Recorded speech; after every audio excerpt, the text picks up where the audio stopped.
Защо е необходимо, примерно това перде, виждате го тук, това, което е над главата ми, това да стои така при това положение. Виждате ли го? Погледнете. Така ли трябва да бъде? Качете се в А-вагон също, който пътува Берлин-София или Мюнхен. Така ли е? Чистотата така ли е? На това ли хигиена? Чистотата. Ето, погледнете я. Самите ние не пазим. Не умеем да пазим. И няма кой да се грижи. Имаше апел там за 7 април да не се пуши в влакове, в ресторанти и така. Въпреки всичко, многократно тази тенденция, която искаха хората да проведат и така, тя се наруши.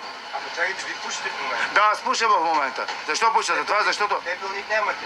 Да, обаче предварително аз ви казах, че аз употребявам твърде много цигари. Повече, отколкото каквото и да би било.